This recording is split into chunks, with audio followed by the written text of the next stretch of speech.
showcasing local talent, professionals, and everyday people making Salt Lake City what it is today. It's time for another episode of the I Am Salt Lake podcast.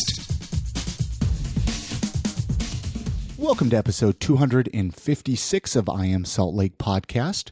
My name's Chris Hollifield. And I'm Chrissy Shelley. Today on the podcast, we sat down and chatted with local Salt Lake City stand-up comedian Jonathan Falconer. He has such a good story. It really was. It actually surprised me, and I've known him for a while. How long? You've known him pretty much, when you got into the stand-up. Maybe 4 years? Yeah. And I had no idea. I learned so much about him. What was probably one of the more shocking things? Or maybe we don't want to give any spoilers. Absolutely the most shocking thing was what he's going to school for. Oh, I had no idea. It blew me away. Yeah, I was like, oh, you're smart. Well, exactly. And it's this just goes to show comedians are brilliant people. They really are. They don't get enough credit that way. I think so. Yeah. It kind of intimidates me. Oh, yeah. To talk to comedians now. Does it? Nah. Wow, these guys are brilliant. But they never make you feel that way. They're all so humble about it. The ones that are incredibly smart never tell you that. It's so weird. I wonder why. I don't know. Huh. It's kind of nice, though, because then you don't feel stupid all the time. But, and that's what I'm hoping to even portray with this interview that we had with Jonathan. Yeah. A lot of people, they might see him out doing some stand-up, headlining or doing some open mic or whatever, but they don't get an opportunity to find out their story. Yes. And it's so much more interesting when you know their story. Absolutely. We're going to get into that here in just a minute. I do want to mention this episode of the podcast is sponsored by our friends at Jeds Barber Shop. With Christmas and New Year's right around the corner, you're going to want to make sure you look your best. You look best for those family photos, for grandma. Yeah, you're going to need it for your ugly sweater pictures. So nice hair. Go out and get a haircut, a beard trim, or even a straight razor shave. Jed's Barbershop is open 7 days a week, Monday through Friday, 9 a.m. to 9 p.m., Saturday 9 to 7, and Sunday 12 to 5. Right now they have 2 locations. One is right downtown, 212 South, 700 East, and in Sugarhouse at 2153 East, 2100 South. No appointment is necessary, so just show up, get your hair cut, and you're going to look good. Yeah. Head on over to jedsbarbershop.com for more information. So, Chrissy, we got 1 week at the time of this recording. Oh my gosh. We record these. You have about a week, not even probably a week. like basically a day less than a week, right? To get ready for Christmas. Yeah, I'm screwed.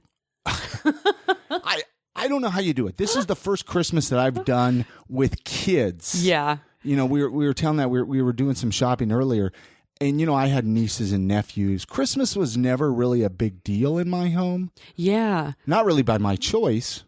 But, sometimes it's just not a huge celebration for everybody. You're just watching you frantically shopping for gifts. Well, and I'm used to, I grew up in a family of 8 kids. And every year my parents would say, you guys, we don't make that much money. We have so many of you. It's going to be a really small Christmas. And every Christmas morning we'd wake up and the entire living room was full of presents. So, it was never not a huge Christmas. So do you feel you kind of have to live up to that? I think so. I think I'm I need to give them what I had because it's just the most exciting feeling. It really is. But then at the same time, you kind of do lose the spirit. I'm kind of eager to wake up like Christmas morning. That's what I was asking. Do they wake up early? Yes, they do. And I don't know. I haven't really had that. And so I'm eager to see what happens this year. Just expect to be really tired all day Christmas Day. You're going to love it. Oh, I can hardly wait. But you actually went and did a lot of, I didn't get to go with you because you went shopping. Yeah, well, so I was like, Chrissy, I got to leave you at home. I got to go do some shopping for you. I was trying to, get some Christmas presents for you. And so there was a couple markets downtown that I wanted to hit up and see if I could find you anything. And I might have or might not have found you some stuff. But it was cool. The downtown farmers market, they're doing that winter market over there in the Rio Grande. Did a lot of talking, mostly talking with Derek from Oleo and a couple other folks, but it was fun. I wasn't as impressed this year with it as I was last year. I don't know. It just didn't seem like they had as many vendors. Yeah, last year we went and there were a ton of vendors. There were downstairs, upstairs, but I know they're having another one of those New Year's Eve. Yeah, I want to go to that one. So, obviously Christmas is going to be over but that should be really good. And then, another market I wanted to give a shout out. I think last week, it might have been the last weekend they're doing it, but that salt and honey market that they're doing inside the Gateway. Oh my gosh, that was so cool. Really, really cool. Like, we went and walked around there for a day, and it was like, so that's just a market. That's not a store that's staying there forever. No, they just kind of made it a little pop-up shop for Christmas. We really need a store like that in Salt Lake. That's a store always with all the local stuff. It's such a great place to go. I've always thought it would be cool to kind of do that with like I Am Salt Lake. Open up a storefront and have all the local shops, and that would be so and cool. Just kind of have a year-round place for people to come to, or we can just have a year-round farmers market. I know they've talked about it. I would love that. It gets so depressing when the full farmers market has to go into submission for a little bit. Well, it's that wintertime. It's winter months, and nobody wants to go outside. Speaking of wintertime, our skin gets dry. I know my beard gets extra dry. We need to moisturize it. Oleo Skin and Beard. I love all their products. Me too. Beard oil, beard balm. Oh my gosh, I love everything they do, and especially the skin oil right now is my best friend. You're just lathering it on. You're just totally splash it on your skin. You're just like, I need I'm more just of this. Pouring it all over myself, straight from the bottle. You've probably seen them out at the local markets. Derek and Jennifer, great people, great local company. We've talked about them here on the podcast. Yeah. Oleoskin.com is their website. But check this out. Utah County listeners can now pick up their Oleo products at my brother's shop, Empire Merchandise in Pleasant Grove, 328 East State Street, tucked away over there by the Smiths. So go check them out. I don't know. I haven't been there since all the Oleo products are there. I haven't either. And he also carries tons of great local stuff as well as Oleo. Art. It's a great place to go. Vapor art, jewelry, stuff. Vapor stuff. Yeah. Like if you do those e-cigarette stuff. And it's my brother Rob's shop. So go check it out. Tell him I Am Salt Lake sent you. Yeah. Tell him I Am Salt Lake. Pick up your Oleo products there and support some great local. Actually, speaking of that, maybe before Christmas, if you need some Oleo products before Christmas. That's a great place for Utah County people to go last minute. Pick up some stuff if you want to get some beard oil or if you're a slacker oil. like me, go now. So oleoskin.com, order directly online. Probably too late to get before Christmas, but never too late to place an order. So a few days ago, Chrissy, I went on Facebook. I have a lot of fun with my Facebook friends, and I'll occasionally ask them a question. I asked them a question. Tell me what you love about Salt Lake City. I got some of the most interesting and awesome responses from people. I loved them. I didn't expect to get some of the responses that I did.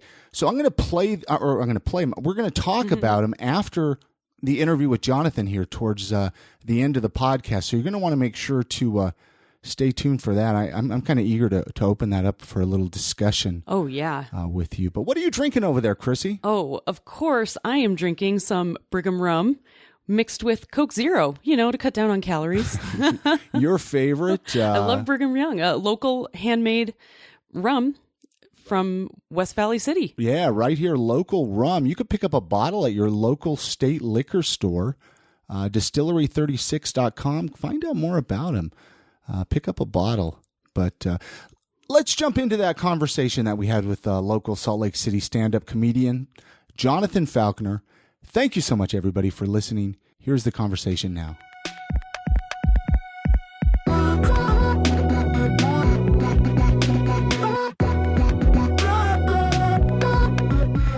Yeah. What were you doing before this?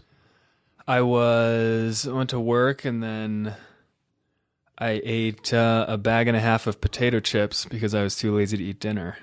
That is dinner. That's that like the ultimate adult dinner, man. Yeah. In college, I used to sometimes, I'd be too lazy to make food, and I would just eat like half a jar of peanut butter and ice cream.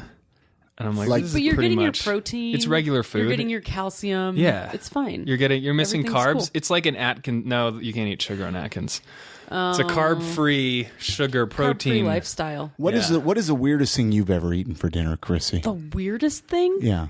Like just because, okay, so you get home from work, you open your pantry up. It had to be like when I was super you don't want to cook anything, but you're just like, okay, there is a can of sardines in the pantry.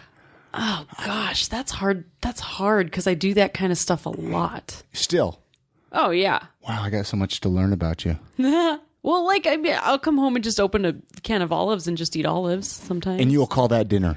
Well, sometimes it depends on my mood. How many olives? Like a jar? lot. Multiple jars? No, only like 10 or 15 maybe. Individual olives? Yeah. Or jars of olives? I wish jars of olives, but no, just olives. I don't think that's like any Like calories. tonight I had popcorn. That was my dinner. We're going to have fun chatting with you. I mean, obviously, language isn't an issue. The more swear words, the better. Okay. Yeah. I thought we were going to say that We we are encourage recording it. in English. You speak some Spanish. I don't know if you wanted to do that. We do. Also. You do speak some Spanish. Yeah. Did Wait. you go on a Mormon mission to, I didn't. to Spain? Oh. No, I was raised Baptist, not LDS. Really? In Utah? No, in San Diego. What? Yeah. How did... Am I Okay. jumping ahead? No, I just, well, that's what I did you- always like to find out where's home. Okay. Oh. No, go ahead. I was going to say, A, how'd you learn Spanish? Was it in high school? Yes. Okay. All right. Now we can proceed. I needed that. So San Diego's home. Mm-hmm. Beautiful, right by the beach. That's where you grew up. Family's there. What brought you to Utah? I decided to go to grad school out here because To the University of yeah. Utah. it was a good program, and I like the outdoor Grad stuff. school for what? Pharmaceutical chemistry. Really? So you're kind of a smart guy. I hate it when people say that. Really? There's nowhere to go with that. You're Like if you kinda say if you smarter tell than someone that us. they're smart, you can't be like, "Yes, I am. I am very smart. In fact, you should be honored to be having this conversation with me. You should just listen to me talk." Maybe you and should I'll just say educate that. you. And I'll just educate you. So how long ago did you come to Utah then? 5.5 years ago. Okay, so you've been here for a minute. Uh-huh. What did you think of it when you first got here? I mean, was it your first time ever to Utah? I might have come to like Zion when I was 13. But that's southern Utah. yeah. That doesn't count. On vacation. Yeah, no, it was pretty much my first time. I guess I went to my grad school interview for a weekend. I thought Salt Lake was a lot different than I thought it was going to be. I thought that it was going to be like the Mormon influence was going to be everywhere. And I'm like, oh, I'll just like deal with that. It won't be a huge deal. Sure. Yeah, like what were you anticipating? How did you prepare yourself before you came? Well, I'd heard that grad school was really time intensive. Like someone described it to me as basically like a guy got there and then 5 years later he just said, wow, 5 years just went by. I don't know what happened. I thought it was going to be like that's all I was going to be doing. So I didn't really care that much about where I was because I was like, I guess it's going to be my entire life for a while. Say again what you're going to school. Pharmaceutical chemistry. What are you doing that? So I specialize in something called pharmaceutics, which is drug delivery. So it's not like making the drug itself. It's packaging it in a way that will either make it easier to dissolve in the body, or if it's like an oral formulation, or if it's an injectable formulation, like help keep it soluble in the blood, or there's more complex systems where you can try and like avoid off-target effects of drugs. So there's a lot of research where you basically take a chemotherapeutic agent and package it with a nanoparticle or a polymer and try and get it to target the tumor and not hit all the healthy cells, which is why chemotherapy is so toxic. Did you Wow. understand anything he just said? I actually did. I mean, I can't repeat it, but I absorbed it. No, that is so I learned- fascinating, See, man. Like I want to don't dumb do- it down and say you're the guy that looks at like ibuprofen and goes, "We should make gel capsules," and then you get to leave gel capsules in the dumbest extent. No, that's actually things. that's most of the jobs out there in my Yeah. field. I would be working for a company where I'd be like making pills, you know. and how when did this happen in your life that you're just like, I want to get into this pharmaceutical? Well, I got a bachelor's degree in biochemistry, and then I worked at a company, and the job sucked.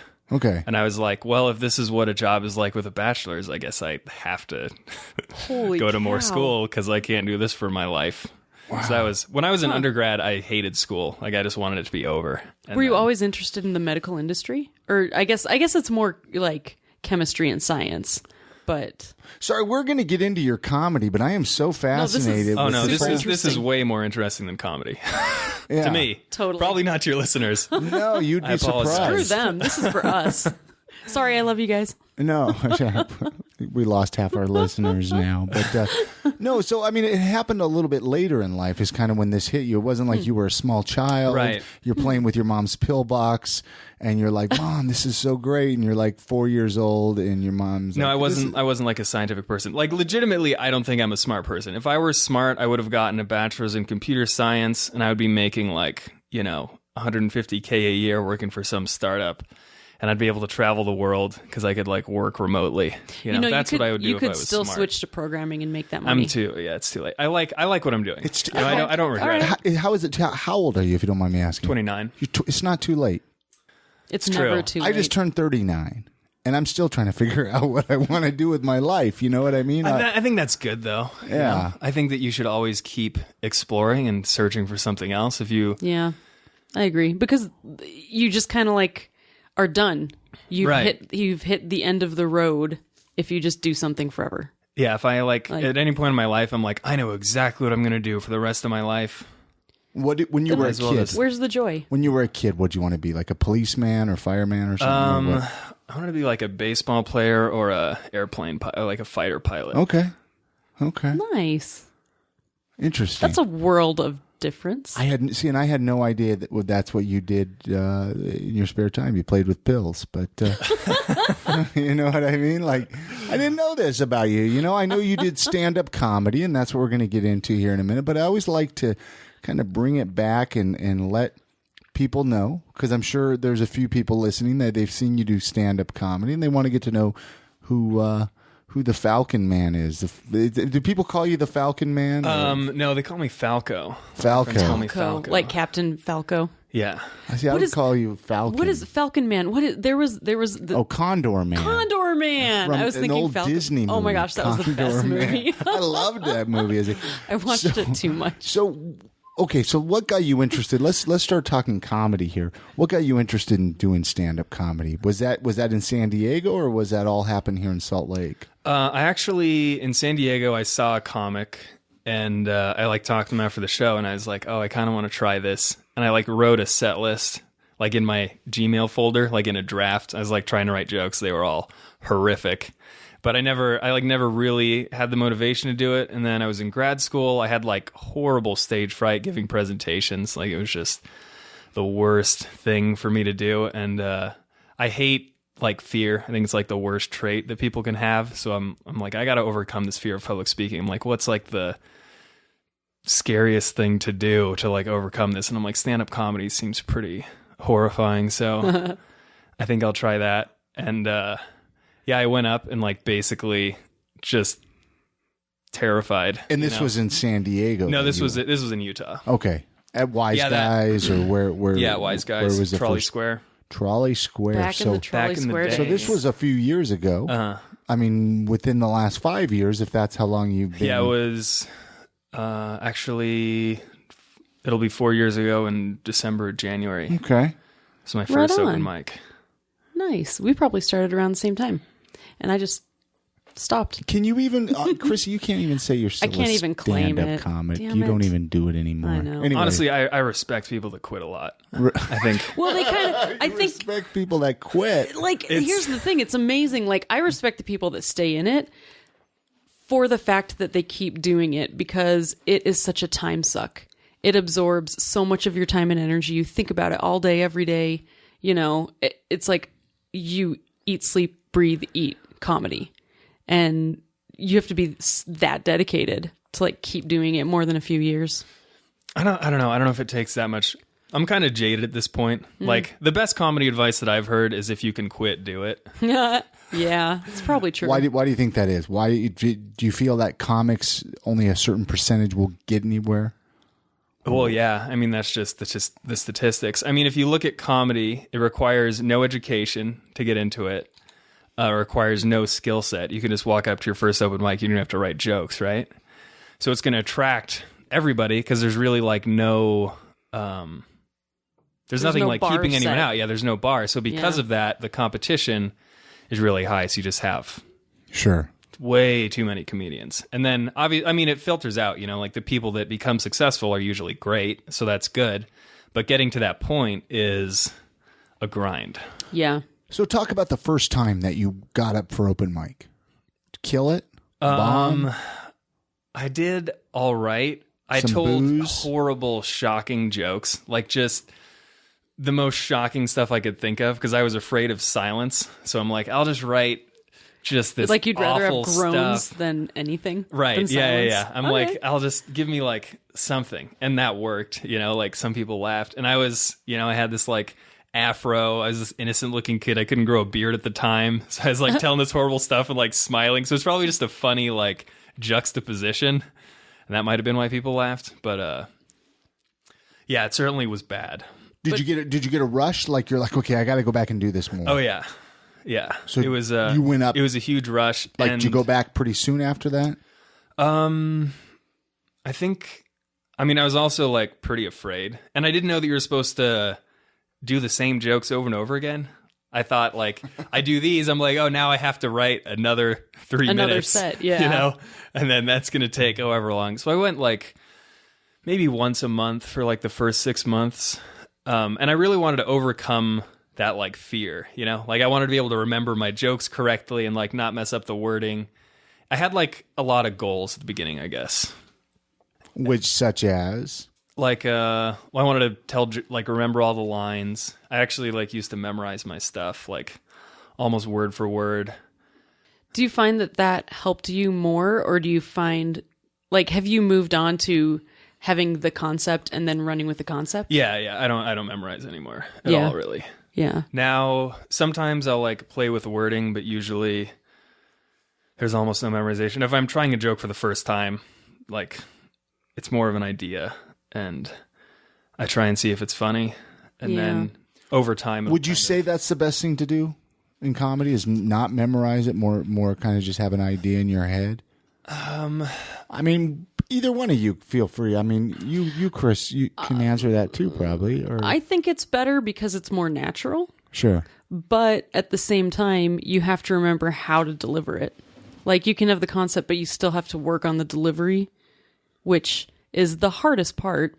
Absolutely. I think it depends on the person. And if you're doing a lot of stand-up, like if I do the same show like 2 or 3 nights in a row, then it's basically my set is memorized. Because you tell the same thing so many times, you're going to dial it down and repeat. So it's really, I think, non-forced memorization ends You're up probably happening. learning timing, stuff like that, how to deliver it maybe. But there are comics who have like a free-form set and comedians who memorize stuff. Like Mitch Hedberg is a guy who would, he had like memorized bits. You're right? very specific, yeah. And then you have guys who do a lot of crowd work and it's kind of... Those guys are amazing. Crowd work guys, because just off the top of their head, they know how to respond quickly. That always terrified me. Well, I think it's more they have like... They've been doing comedy for so long, they have material on everything, so they can just start a conversation with a random person and be like, oh, where are you from? Wyoming? Oh, I was in Wyoming once. And then, it just leads into it. Yeah, and then it looks like he's coming all they this know up. what they're doing, but they don't. Because I do that. I don't have that much material to be able to do that, but if I do crowd work, sometimes they'll like hit a thing and I'm like, oh, I have like 3 minutes on that. That's and then awesome. How much material have you headlined at all? Yeah. So you have an hour or 45 minutes or so? Yeah, I have. The most I've done is 45 minutes. I have around an hour of stuff that's good, I guess. And then you probably have about good enough 10 for people hours to of pay. garbage. Right, yeah, probably 2 hours of total garbage. That sounds accurate. What was the hardest thing with like headlining versus just doing 3 minutes? Was it more just being on stage that long or? Probably like your throat gets really dry. Yeah. You gotta have. That's why you some gotta have sort a bottle of water or like bottle of Ron White with a little whiskey. Right. You know? I don't know if that would help. It looks good though. But it might. It makes you look cool. It does. It does. Makes you look like you're not afraid of anything. Like Trailer Park Boys. Would you consider yourself a clean comic, dirty comic? What kind of comic? Probably generally dirty. Like I have some clean material. I've done a few clean shows, but I don't... Like, would you invite your mom to your performance? Actually, I will now. Soon. Oh, right on. Yeah. Has your mom seen you? No, she hasn't. I've told my parents some jokes, but yeah, they haven't seen me. I mean, I do a bit about this, but when I first told my mom I started doing stand-up comedy, she actually told me, Jonathan, you can't do stand-up comedy. God does not like jokes. So you said you were raised Baptist, pretty hardcore Baptist. Like, I mean, so Baptists can get pretty religious. Like, you can't tell jokes, obviously. Yeah, no, my that's parents, right up my mom's alley. Is the whole Baptist thing. When I came out here, I thought Mormons would be like this really like crazy hardcore belief system, and I'm like, wow, actually, I was raised like way stricter than all these Mormons. Yeah, my mom's Pentecostal, so she like prays in tongues. Nice. Oh, really? Yeah, does all that stuff. When I was 13, I like went to her church for the first time because my dad's Baptist when I was Pentecostal, and they were doing this thing called getting slain in the spirit, where like the preacher puts his hand on someone's head and then they just pass out. And they'll start like babbling like or hysterically laughing. I've been to some churches like that out on the East Coast when I was living out in Pennsylvania. See, my dad I used was, to like, do that terrified. as a joke when I was a kid to us, but I like people really go for it. So you didn't regularly go to church then? I didn't regularly go to that church. Okay. So my dad went to seminary. It's like I guess it's Baptist. It's kind of like Bible's the literal word of God, like Sure. that kind of thing. So yeah, I went to a church that he went to. See, it sounds like, I mean, I was raised Mormon, but I was raised in a very strict house. And then since then, my mom's kind of, left the Mormon anyways, but very strict. I mean, I wasn't even allowed to watch PG movies growing up, stuff like that that. was me. We weren't allowed to trick or treat, stuff like that. So did you feel like a great sense of freedom when you came out amongst the Mormons? I felt a freedom to kind of be away from San Diego, I guess. Really? Yeah. Do you miss it? I grew up in Ventura. Mm-hmm. I miss the beach. I miss surfing. Yeah. I don't know if I miss San Diego that much. I mean, I really do like Utah. I like all the outdoor stuff. Like, since I've moved out here, I started whitewater kayaking, ski touring, like... There is a lot of stuff to do. Oh, so you're really taking advantage of Utah. And then there's like Chrissy and I, where it's like, okay, there's farmers market. That's about as Utah as we get. Pretty much. We get out when there's arts and crafts. Yeah. But that's rad. So have you had a chance to do your comedy in San Diego at all? Yeah. And your mom still didn't come see you? No, I'll invite her this time. Okay. Yeah. What is this time? Like when I go back for Christmas. Oh, okay. I was going to say you have like an event planned. Do you just go to open mics when you go home? No, I've done shows the past few times I've gone. Okay. Opening, and then I'm featuring the next time I go back. So you just get it lined up and then you go down and do it. Mm-hmm. That's awesome. And all your friends come out and Some stuff of like them. that, or a couple friends. And I mean, is it harder to do comedy outside of Utah? I mean, either one of you, That's an interesting question. it's. I think Utah, we have a special breed here, maybe, right? And maybe you can't say your Mormon jokes, right? Yeah, you have to cater to the audience a lot. But I find that even in Utah, when I did it, I feel like I shouldn't even be allowed to talk about it. But like even the difference between Trolley Square versus West Valley, huge difference. The crowds were grossly different. You had to use different material, kind of different places because Trolley Square, it was mostly like young college kids, like health food store people and, whatever. And then in West Valley, it's all blue collar workers who just want to get out and have a good time. Ogden's great. Like Ogden's probably the best, right? I actually everybody just wants a break. I've done a couple shows in Ogden, I guess. Well, what about your opinion then on doing comedy shows at all these different places? I think it's not as different as you would think from Utah to San Diego. Okay. A big difference, like I did a show in Rock Springs last night. Really? And did not go that well. So there's a big difference, I think, in like small towns like Idaho Falls, Rock Springs, where people may just like not keep up with the news. They may not have like a diverse population. But if you have, a demographic, I don't know, a city where you have like 400,000 people or something, then I think it's going to be similar. Mm-hmm. What show in Rock Springs? Talk about that for a minute. I did Johnny Max. Do a lot of comics from here I've go up heard of there, a lot of people going to Johnny Max. Mm-hmm. Yeah. Is it like an open mic go well? or? No, it's like a show. Yeah, it's a show. Did you get paid $20? No, I got paid $100. Did you really? Yeah. High five. Yeah, I'm pretty much ready to retire from grad school. Just be Well, a comedian comedy is where full-time. the money's at. I mean, is. would you take, like, if comedy was to take off a little bit for you, would you throw all the pharmaceuticals out in the trash, so to speak, flush them down the toilet? I used to like a year ago, I would say yes. Now I think I would keep my foot in it somehow. Like, I don't think I could be happy just doing stand-up comedy. I think I have to. You need I've always kind of had like multiple focuses in life. Like, I've never been able to just like do one thing and like focus on that one thing. So I think I'd rather kind of keep doing science in some aspect, or maybe teaching. I could see myself possibly teaching, like being a school teacher, like a professor. Like a college teacher. Well, maybe community college. I think I could do community college. college. That. A little community. Ain't nothing wrong with community college. I'm a community college dropout. I went to community college. Really? To get your 2.5 years. Till you went to University of Utah, but don't pay attention, Ryan. He's just taking a few pictures of us here, But what's been the most rewarding thing for you doing stand-up comedy? Like, is there something that's like maybe an opportunity has opened, or something? The most rewarding thing, I think, maybe just like overcoming that fear of public speaking and like being comfortable. And it's kind of given me like a confidence generally. Like, I don't feel pressured to be funny now because it's like I have evidence that I'm funny, It's Yeah. like people. So do you think you really have mostly overcome that fear? Like, at this point, you're very comfortable getting up in front of audiences or classmates? For the most part, I'll still get nervous beforehand, but I think that's just kind of a human thing. Yeah. Like, even if you're really good at something, you get nervous. Like, I It's watched, healthy to be a little bit nervous. Yeah. Yeah. I like mixed martial arts, and one of the like best fighters ever, George St. Pierre, like, he used to get so nervous, like sometimes he'd puke like right before his fights, and he won like, I don't know, 14 in a row or something. Wow.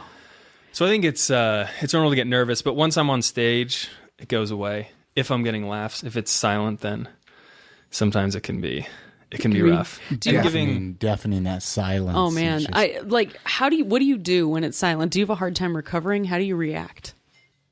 I have like fallback jokes that like everyone likes, and I'll kind of break into those. Yeah. Or like do crowd work, or just like comment on it, like, well, this is not going well. I guess you didn't like that. I apologize. Let's actually take a quick break. We got to take a quick sponsor break here real quick and let you use, if you need to use the facilities or anything here. We'll take a break, hear a word from our sponsor, and then we'll come back and chat with Jonathan some more. We got some more questions. I know Chrissy does. I got a few. For sure. But we'll be right back here. Sure. Stay tuned.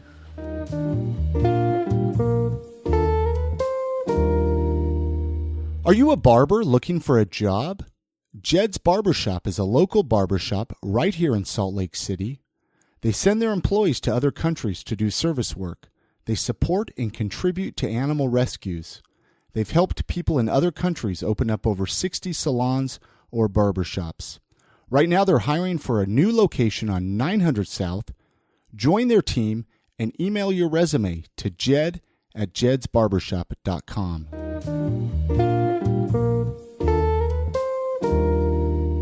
Always got to test the microphones after, a quick break here. But We could do some choir vocal warm-ups. Just me? I have such a terrible vocal range. do you sing in like a men's choir? You seem No. like the type that would sing in a men's choir. Actually, I did take choir in high school, but no. Didn't work out for you? No. I don't know why I did that. So, okay. Well, that's where the chicks are. So choir is? Oh, well, choir. I was a choir girl. I don't know. I was just about to say, who wants to hook up with the choir girls? Damn. But anyway. All right. I'm going to sleep on the couch tonight. Okay. So besides comedy, we've talked schooling, stuff like that. What are some of your other hobbies and interests? Let's get to know Jonathan a little bit more here before we run out of time. I play guitar. Good? Are you good at guitar? Or I just don't kind know. of punk I around? used to actually, I wanted to study music out of high school. My parents were like, you're not doing that. And they were right. I don't know. Am I good? I guess at like classical. I took classical lessons for a while. Yeah, right? I could play. Well, I don't play like other people's songs. I'll just noodle, basically. I'm a noodler. Just play riffs that sound good to me. So, okay, I'm curious now. So music, were you allowed to listen to music as a young kid? Because I wasn't. Yeah, I had to sneak like music. Yeah, I could listen to like church music and classical music. That was like how all it my was parents. for me. Huh. That's how it was for me, man. The first time I heard NSYNC, I was like, "This is the greatest thing I've ever heard." I'd like never been exposed to like pop music. So at you all. didn't like sneak music into your house or try to like sneak listen? See, I was like 12, sneaking like filthy, dirty rap. I was like gangster rap. And I used to sneak Adam Sandler CDs and listen to him on my CD. What a Discman? Oh yeah, Walkman. And hope my mom never found out. The Discman. The Discman, it's the Walkman, but better. Okay. Right? But so when did you start listening to pop music? When I was 11, 6th grade was like the first time I heard NSYNC. Wow. And then changed your life. Did your hair start to curl like Justin Timberlake's right about that time? I didn't grow it out until I was like 15. So yeah, it was a while. All right. For anyone listening, his hair looks like Justin Timberlake's. Well, we're going to have pictures up at iamsaltlake.com with this interview. Excellent. So people can see what you look like. So if money was no object, what would you do all day? Like, how would you spend your day? How would Jonathan spend his day? I think doing outdoor stuff. Like such as? Ski touring right now in the winter. Spring, I'd whitewater kayak. I'd surf whenever possible. Mountain bike sometimes. That's probably, I think. So you're just kind of like, the all-American man poster person. Like, you know what I mean? Like, what don't you do in You're the like outdoors? the LL Bean catalog I'm not that into model. rock climbing. I'm kind of a bad rock climber. Kind of a bad. Kind like of a bad you've rock climber? tried it. Like I haven't even tried it. Really? Like, It's dangerous. Have you ever gotten hurt rock climbing? I don't think so. Oh, I got severely injured. Yeah, I've gotten hurt doing. What did happen to you? Well, it was actually the day of Shane Smith's wedding. Right before their wedding, I went rock climbing with some friends, and I couldn't. I was just like, I can't do it. And they're like, no, climb around here and go with this. And they kept pushing me to go farther and farther. And I think like I slipped and I fell, but my rope had been like wound around a big rock. So there's a ton of slack. And I just went head first towards the rocks at the bottom. Outdoors. You were doing this outdoors. Yeah, outdoors. Wow. And then my friend who was belaying me barely caught it before I hit the rocks. Oh my God. And I like swung into some other rocks but it was bad. My legs were all beat up. I had huge lumps and everything. You didn't tell me this. Oh, really? No. Yeah. I haven't rock climbed ever since. I don't know. I've always kind of secretly wanted to go rock climbing. You should. Yeah. Let's all go rock climbing. I bet this group would be like an amazing rock climbing group. Yeah, we'd all be not that good. Perfect. It's like as soon as I climb 8 feet, it's like, let me down. You got to do it though. That's what Utah has to offer. It's like true. if you're not doing the outdoor stuff. And I've said this on episodes of the podcast. Like I think I would even appreciate Utah more if I would actually take advantage of some of the things here, like skiing, snowboarding. Do you ski or snowboard? I snowboard. Yeah, I pictured you as a snowboarder. So you're probably loving all this snow we're getting. Yeah, it's awesome. And I'm just like cursing the sky, shaking my fists at the.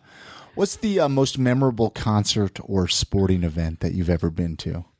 Probably when I saw Tool the first time. Okay, now we're talking. Not this recent time they were. No, I did see them recently, but this was when was it? 2010, 2011 in San Diego. And I've heard they put on an amazing live show. Yeah, it's pretty incredible. Yeah, it's basically a full psychedelic experience visually. It's pretty neat. Visually. I've never been to Tool. That is interesting. I've only seen like Reba McEntire. I'm kind of jealous. I got to get you out a little bit, Chrissy. What's the most random thing that you've watched on Netflix all the way through?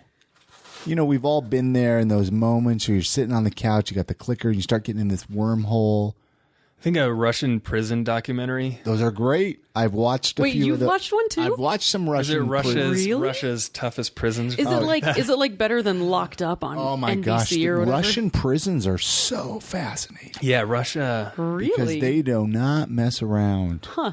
With their Well, also like, I mean, I don't know, the Russian mafia. I don't know how it is right now, but in the '90s, it basically like was overtly public, but it also like came from the prisons. So there's like, and this could be a whole long conversation. Watch the documentary Thieves by Law Thieves by if you want to Law. learn about Are you Russian mafia structure. Are you a pretty big interesting. documentary guy then? I like them. I think maybe more than most movies. I don't watch that much stuff though. Like stuff TV, yeah, just in general? Yeah. For Like, some reason, I pictured you as a TV guy. No, I mean I used to when I was younger, but it just left me feeling terrible afterwards because it really is just Like like a empty waste of your inside. life. Yeah, So do you spend most of your time just outdoors if you have free time? I try to. Yeah, Hey, or wasting time on the outdoors, internet. probably surfing good. and LL Beaning it. LL Beaning it. Is that a beaning? LL Beaning. Oh man, who would you like to be stuck in an elevator with? Like, let's say you're downtown, you're going up to the top of the church towers, or Alive or dead? however you Yeah. interpret the question, alive or dead, and you happen to be stuck in an elevator with somebody. Who would that be? Santa Claus. Really? Yeah. Are you just saying that because we're recording this by Christmas? No, it's what came into my head. Because then he'd be real, you know, and then it would kind of like throw everything we know and believe on its head. So what would you do? Like, what would you do if you were stuck with Santa Claus? I'd give him a hug for sure. You know, I feel like he's a super huggable dude, right? Like if you met Yeah. Santa Claus, you'd want to hug him. Probably. Yeah, and then I'd get some like probably a bunch of free stuff, you know. So that would be cool. Chrissy and I were actually just talking about this recently, you know, if her kids believed in Santa Claus still. And it's so fascinating. I was talking to some coworkers at work, like that age when you realize that Santa's fake, right? Could you imagine if we were still that young age, like as adults? Like, what if we still believed in Santa as adults? That would be so interesting. don't None of know. us would have presents ever. That's what would happen. Oh, man. But it's so I much think it would fun. be like that if we found out. I'm not a conspiracy theorist, but like if you know, like our whole government was just like this shadow thing, and there was like one guy that ran everything. That would be like a Santa Claus moment. You know, if somehow that got exposed, they're like, democracy was a lie. Alex Jones was right. That's like interesting and dark. It'd be like the evil Santa Claus. If you could shop for free at one store, which one would you choose? Probably backcountry. Definitely backcountry. Backcountry. Why did I not? Solid. I mean, I was waiting for LL Bean. That's but- a given. I mean, Yeah. He just needs the stuff to go outside. Would you be a mountain man if you could? Like, would you totally Yeah, just live honestly, off the like earth? my dream job right now would be like a cartographer. Like if I could be the dude what? who The map dude, yeah, right? like a map maker. Like back in the day, like exploring Like Lewis and Clark. like the Wasatch, you know, like charting all the mountains, just like hiking all this crazy You should stuff go and like hunt for gold. kayaking rivers. have you ever hunted for gold? I when I was like 8 on a field trip. But, Or like, you know, whatever's in the mountains. Go find the stuff in the fool's mountains. gold or something. Oh, no, I gosh. haven't. Hunting for like pirate treasure. That's you know about that. There's like some deep sea like pirate treasure. That would be so much Fisher fun. people. I don't know. I guess it's not fishing. Oh, like Hunters. you can go on a week excursion. Do you guys remember when it was like, I want to say maybe 5 or 6 years ago, somebody like hid gold and they tried to do like, if you can find it, you can have it. Mm-hmm. And a lot of people believed it was in the mountains in Utah. And I know people who were like planning to go out and find it. Huh. I know people in Utah are trying to find Bigfoot. Really? Yeah. I don't know why people in New York aren't digging to try and find those golden plates because those would be really valuable. Seems It's got to like they be at would least be. like a few pounds. Well, they're up in heaven now. So Oh, they're SOL. damn. Yeah. So this time of the show, we bring over Ryan. He's one of our Patreon supporters. I know if you've been a longtime listener, you've heard us talk about him. Your microphone should be on there, Ryan. You hear yourself there? Sometimes I don't show up. Sometimes you don't show because you're a dad. Yeah, I got the shit going on. Yeah, you got shit going on. Anyways, so this probably is totally throwing Jonathan off. Totally flabbergasted right now. No idea what to do. Did you see the stare down? No, well, we invite him over. It's kind of something we're like, hey, in case he's got any questions he wants to ask you, in case he has anything he wants to bring to the conversation. I know you've been sitting over there on the couch, Ryan, and I was putting things together. Yeah. 2 and 2. What do you think? Well, the only name you dropped of any comedian so far is Mitch Hedberg. I could see you crushing some Mitch Hedberg jokes. Oh, yeah. So you're asking me to recite some Mitch Hedberg jokes? No. Okay. No, I was just trying to. I haven't seen your comedy yet. I'm about to Google you up. Okay. Don't come actually see you live. Do you have come clips see on me YouTube? live. Don't Google me. Yeah. I have. Nothing good. Wait, so you have YouTube videos? No, I have. Because I don't even want to tell you where they are. I did a competition. Oh, I think I know. Wait, I know. Oh man, it's horrific. It's rough. Yeah. I need to put something on YouTube just so there's something out there that's good, so people don't Google me and be like, "Oh man, that wasn't even a joke. That was like a short form story with no punchline." They'll still love you. Look at you. See, just give them the smile at the end. Right. Grow the beard a little bit more. You two bearded gentlemen. Look at you. I used to not be able to grow a beard. I'm still. What happened? Did can't. you like rub coconut oil on your face every night? I like just slathered testosterone oil on my. No, I'm just kidding. It just happened. I was like, I drank bull sperm daily for. No, well, people ask me, Chris, how do you have such a luxurious beard? And I say it's bull sperm. Bull sperm. You got to get sponsored by bull sperm. What are you doing? Yeah, this podcast is sponsored by bull. Actually, it's funny about beards on Facebook. Like for the past week. In like my homepage, I've seen this ad for this like magic beard growing thing. Really? And I'm like, does Facebook know I'm insecure with my beard? Like, how do they know? Do they see my pictures and they're like, this thing is scraggly? This guy needs some. You have a great beard, though. Oh, I mean, thank you, I've Chris. seen some bad beards in my day. Bad beards. I think you're a bad beard grower, aren't you? Yeah, that's why it's so short. It doesn't That's look why bad. it's so short. I know this. You want to know this is true. One of I think my defining moment as a man was like when I could grow a passable beard for the first time, and I was going to a bar, and I handed the guy my ID where I had no beard, and he looks at me and says, "I didn't recognize you," and I'm like, "I've made it. Boom. This is manhood. My beard has rendered me unrecognizable." You should see my driver's license. It's horrible. Oh, it's hilarious. I no beard, buzzed head, no glasses. He looks like a serial killer. Yeah, in his- horrible. Yeah, it's like scary. Yeah. I'm So just weird. glad, like, your dad didn't ask to look at it like, the first time. Like, oh, yeah, you're not taking my daughter out. Anyway. Can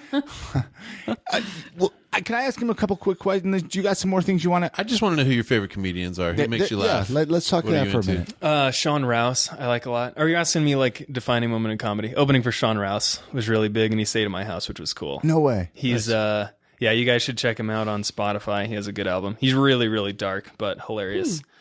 I like Doug Stanhope a lot. I love Doug. Have you ever listened to Doug Stanhope's podcast? I've listened to a few. It's good. Yeah. Yeah. I don't listen to that much stand-up anymore. Really? Yeah, Patrice O'Neal's awesome. Oh, yeah. Dave Attell. What's your favorite way to deliver pain medicine? I try not to take pain medicine. Transdermally? I've never done it transdermally. There's dermal pain creams. You can get ketamine I guess into your I've shot system. up oxy. No, I'm just kidding. Crushing up and snorting. Yeah, no, we already know this. What drugs are you currently working on or interested in, hoping to work on? Maybe you can't talk about that, man.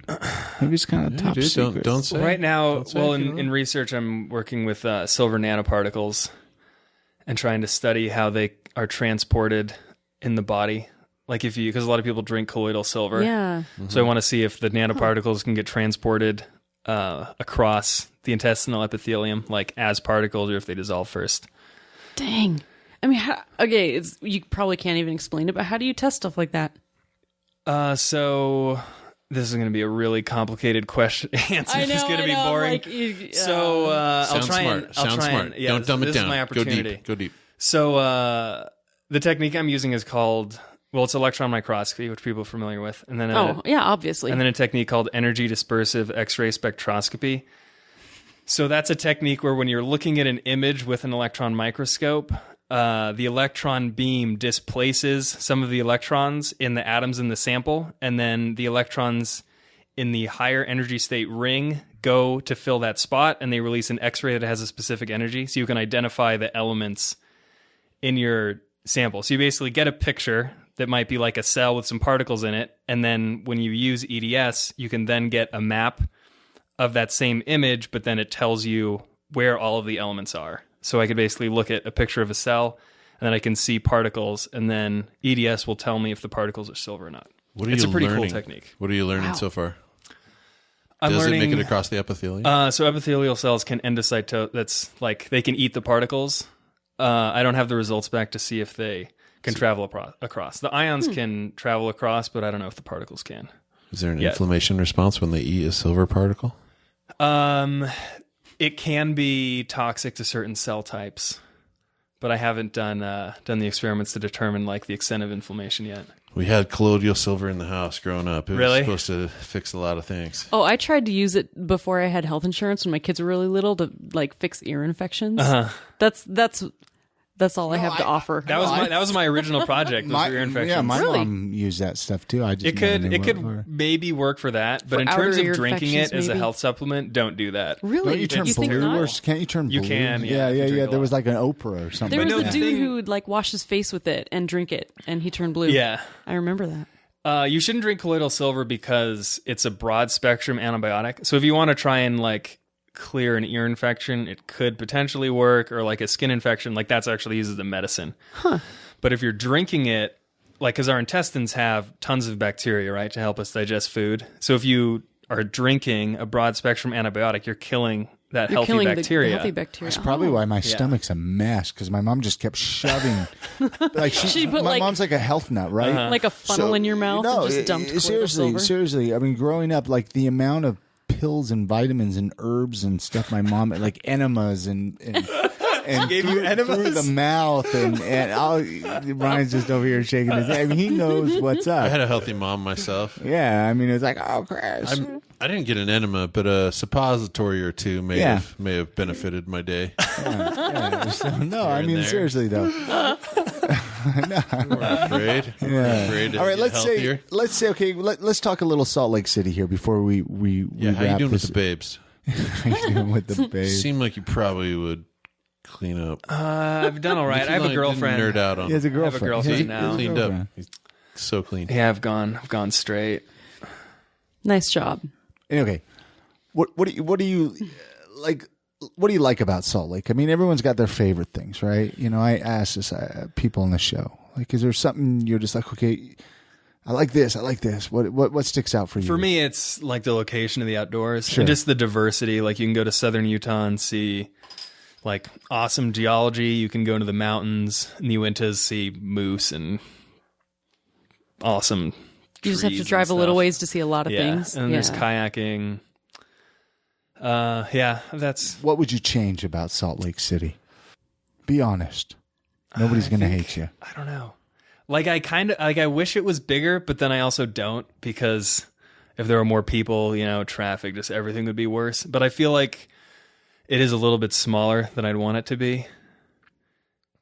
Yeah. Because then, stuff could be open later. I struggle with that myself. I think last Saturday, I wanted to go to, like, Feldman's or something, and then they were closed for, like, 2 hours between, like, 3 and 5. And I'm like, oh, we'll go to, like, some other place. I checked, like, 3 restaurants, and, like, all 3 of them didn't open until 5. And I'm like, ugh.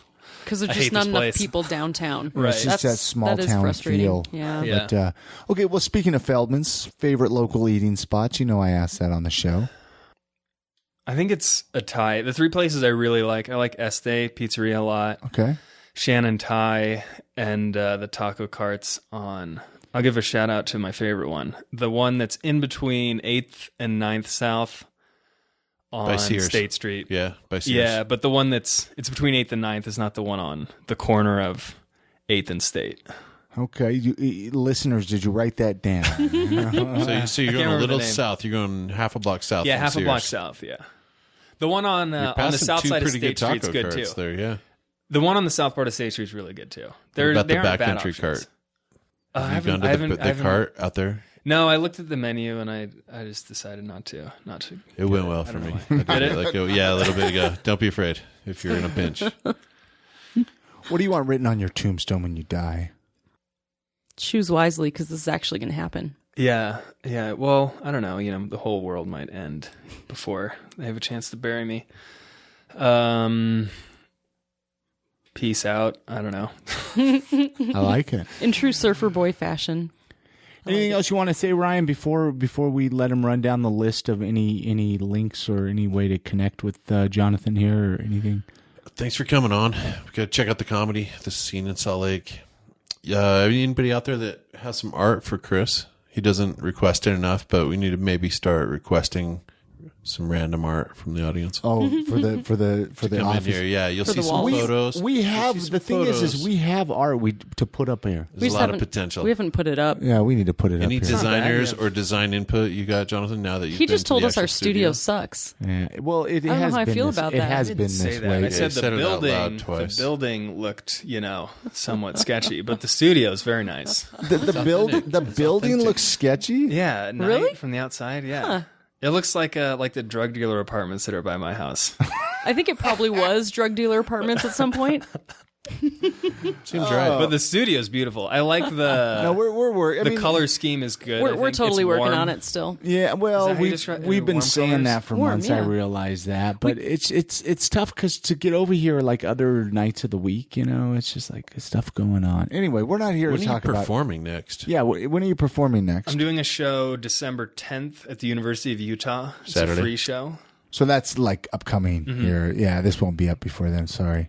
Okay. You can see me in San Diego December 23rd featuring at the Comedy Palace. Nice. For all of the San Diego I Am Salt Lake listeners. We have San Diego listeners. Yeah. Oh, awesome. Yeah, we have listeners from all over the world. How about that? Anyway, Facebook. You're on Facebook. I'm on Can Facebook. random people add Random you? people can add me. Okay, so Yep. some people are weird about that. Except for my mom. She can't add me yet. Follow Yeah, no. follow Jonathan. I mean, would that be the best place to kind of follow you to stay up Yeah, to I'm on date Twitter on also. Twitter? What's Do your you Twitter Snapchat? name? That Falconer. That Falconer. I do Snapchat also.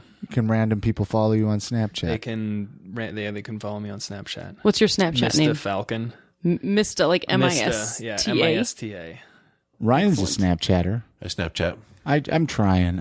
I don't use it that much, but it's fun. I like it. I don't know. You got to remember to use it. That's Yeah. the problem. Like there's you're- too much. There's too much social media. There's like too Yeah. much stuff you can do. Like I don't know. I don't post that much because it's overwhelming.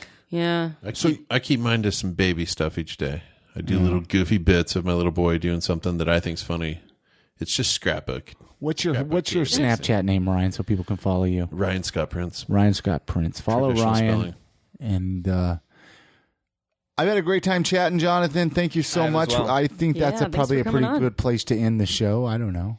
Unless anybody else. We're good? We're turn good? this off. Follow and tell Jonathan. jokes. Go see Yeah. him live because he's actually good. All Be right. careful your colloidal silver. And don't drink colloidal silver, everybody. All right. Have a good night, man. Bye. All right. Many thanks to Jonathan Falconer for coming on this episode. Head on over to iamsaltlake.com/256 for episode 256 for links to connect with him. You're going to want to make sure to follow this guy online. I mean, Facebook, Twitter.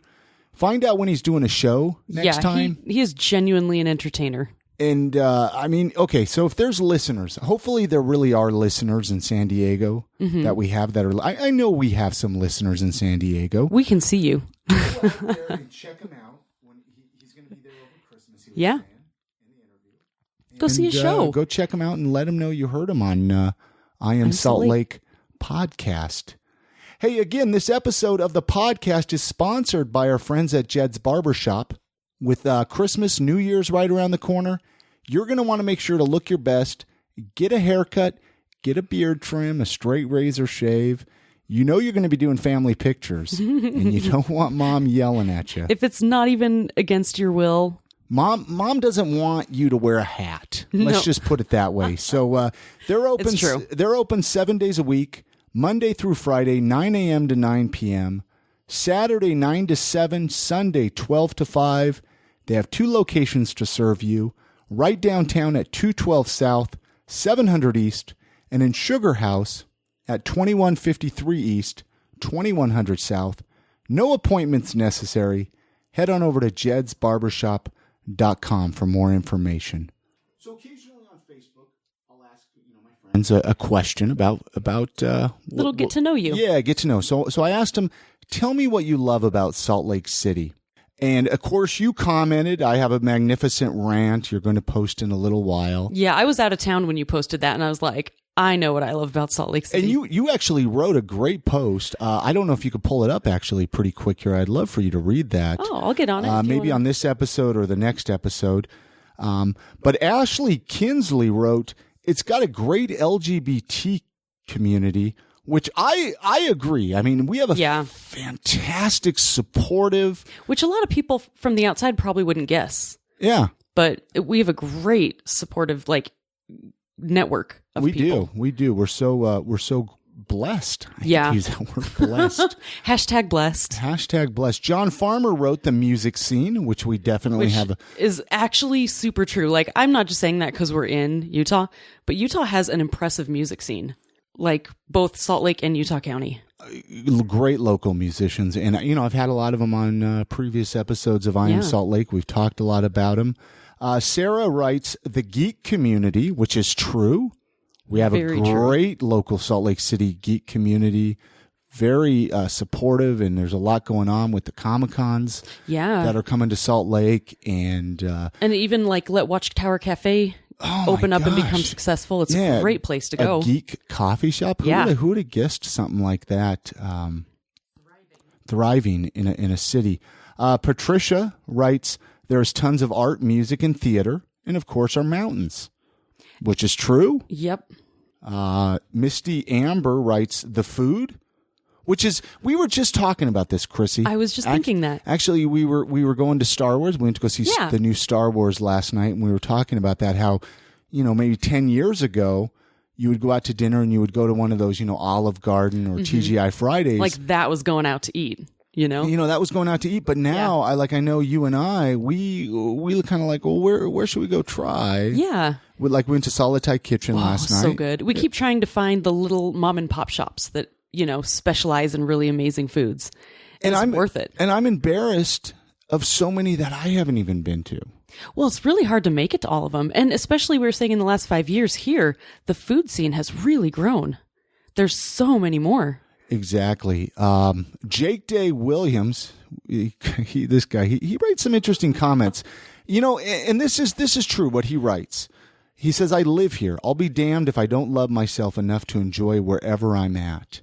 And I think there's a lot of truth to that comment, because I think a lot of people, they kind of just try to be negative. Oh, definitely. It's like, enjoy where you're at and find what it is that you love. Absolutely. And it really is. I don't know how many I'm going to read here, but Justin Johnson writes industry, hashtag Beehive State of Mind. We have some hard workers here. Incredibly. Amazing entrepreneurs, amazing business owners, musicians, artists. I mean, we're talking about, a lot of these are kind of the same responses. Michael Smith writes, we were on his podcast. Yeah. He wrote, I seriously don't know where to begin. And I said, well, can you share just one thing? This response was really cool because I know a lot of people that do enjoy this. He writes, in the summer, I can leave work at 5:30, go trail running for 2 hours, and be home before it's dark. Oh, yeah. Getting outside in summer here is incredible. You can't do that in a lot of cities. It's like you have work, you have your day job until 5, and then you get up into the mountains and do something, and then get home and spend some time with your family. Yeah. If that's what you choose. Amy Baldwin Toner writes, I love that I'm 20 minutes away from Alta. Great ski resort, so I've heard. So have I. Amanda Grapes, right? You can ski powder, I guess. I don't know the skiing slang. You can ski pow till it's tracked out and then go to work the rest of the day. So that's probably a really cool thing, I would guess. I want to read. Let's read more of these on the next episode. I want to do that. So make sure to next week's episode we'll read some more things. I think we're gonna have to break this up into like 20 episodes. People responded. So many responses, and I want to read them basically to give you know, these are the reasons people live here. Exactly. These are what people find interesting and fascinating. You know, a lot of these people listen to the podcast, so this is kind of gives them an opportunity to have their voice be heard. I want to give a shout out though and some love to our Patreon supporters. Absolutely. It's been a few episodes since I've given a shout out to them and thank them because they're supporting the show, whether they realize it or not. Go to patreon.com/IamSaltLake and you could check out our Patreon page. We also have a link right at IamSaltLake.com. There's a little banner up top that Chrissy made. You can't miss it. You can't miss it. Click it on. I mean, even $1. Yeah. It is such an amazing way to support the podcast. It is. We're so grateful every day. It's like an ongoing Kickstarter. That's really what it is. $1. It's like, what, 25 cents an episode? I mean, that's pretty cheap entertainment if you ask me. So let's see. Let's give a shout out here to Britt West, Ryan Prince, Nikki Line, Scott Knopf, Rob Knight, Joy, Jeff Peary, and Brian Young. What an amazing group of Patreon supporters. They are. Thank you, guys. It really, really means the world to me that you guys love what we do here with the podcast. So, anyway, I think that's going to do it for this episode. I think so. This was a heck of an episode, Chrissy. It was. I really enjoyed it. Jonathan Falconer was such an amazing guest. And he's always smiling, so it's fun to talk to him. It really is. Make sure to leave a review in iTunes. It's a great way to support the show as well. Takes you just a few seconds. We love to hear what you have to say. Run down the list. How can people find us, Chrissy? They can find us on Facebook, Instagram, Twitter, and Snapchat at I Am Salt Lake. Or just IamSaltLake.com. Or IamSaltLake.com. And then they can find you and I individually pretty much everywhere. Pretty much everywhere. Mostly Facebook for me. Yeah, that's where we're most active. Yeah, Chrissy Shelley, Chris Hollifield. Voicemail is 385-202-5926. We'd love to hear your thoughts. Nobody will ever pick up that phone. So give us a call. And until then, get out, support local. There's a few days maybe before Christmas. A lot of local stuff going on. Get out and support local. Love the city. Love the sunshine. Love the snow. Good night, Grammy.